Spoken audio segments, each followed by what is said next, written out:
Another very important thing, at home, place pictures of parrots, sparrows, large fruits, and vegetables on the walls at a low level where the child can easily see them. Then make the child sit there and do exercises and activities. What will happen through this? The child will learn by observing everything around them. For this, you do not need to spend money or keep running to doctors. I also want to tell all parents something important. When you do exercises and activities with your child for minimum 6 hours a day, your child may develop fever, loose motions, or vomiting. A lot of mucus may also come out during vomiting. Please do not panic. Do not immediately give medicines to stop diarrhea or cough. Most parents have seen their child suffering from constipation for years.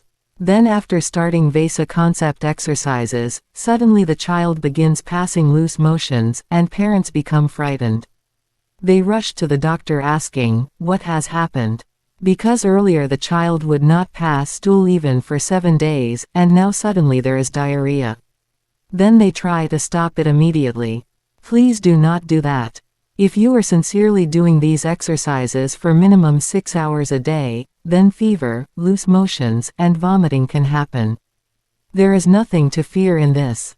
Rather, it should be seen as a sign that the waste accumulated in the child's body is being cleared out because much of the food being given earlier was not getting digested properly. Do not panic. Give warm water, give Tulsi water, and stay connected with our team for guidance. After this process, your child can move into a new stage of development and progress may begin. Another thing I want to explain is that many parents expect that every time they come to me, they will receive new exercises. But that is not necessary. The 2 or 3 exercises already given to your child are enough if they are practiced sincerely for minimum 6 hours daily. There is no need for dozens of exercises. And the previous exercises that were giving no benefit should be stopped. Like a devoted priest performing worship with discipline and dedication, you must continue these exercises sincerely for minimum 6 hours daily. And when fever, vomiting, or loose motions happen, please do not rush to stop everything immediately through medicines. Please do not do that. Now let us talk about food. I have seen that many parents simply feed their child whatever they themselves eat. Parents, please understand, just because adults can digest certain foods does not mean the child's body can digest them too. Adult food may not suit the child's digestive system. You may also have seen in bone density reports that many children have extremely fragile bones with a high risk of fracture. Therefore, I request parents to give foods that truly help strengthen the child's bones. Our diet chart is there on the RVF website. Please download it and follow the diet guidance carefully. Another important point about food, many parents think, I eat almonds, cashews, milk, so my child should also eat them.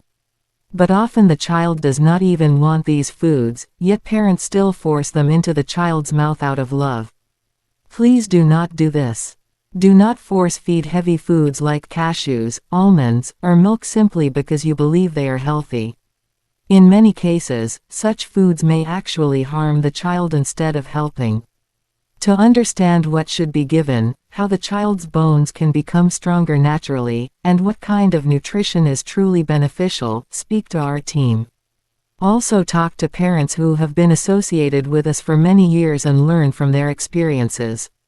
Secondly, please do not unnecessarily give vitamin tablets and calcium tablets to your children.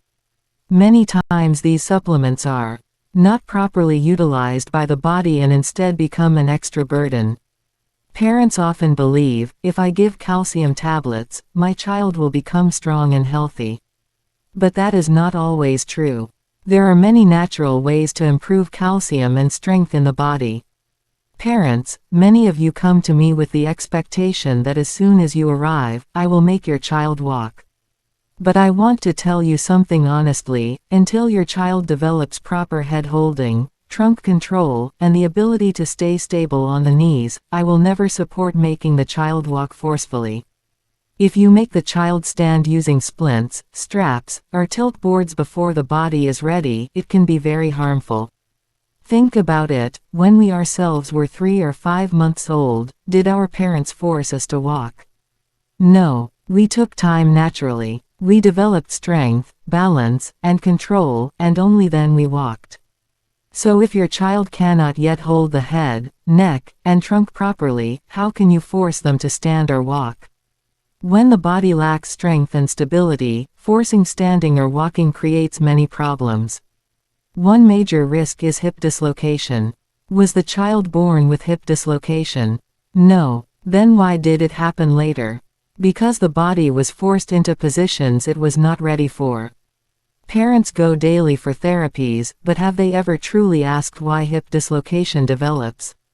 It often happens because the child is forced to stand too early using straps and boards in the hope that the child will walk quickly. Then hip dislocation occurs. After that, parents run to doctors, and eventually orthopedic surgeons recommend surgery. But have you ever thought about what happens after surgery?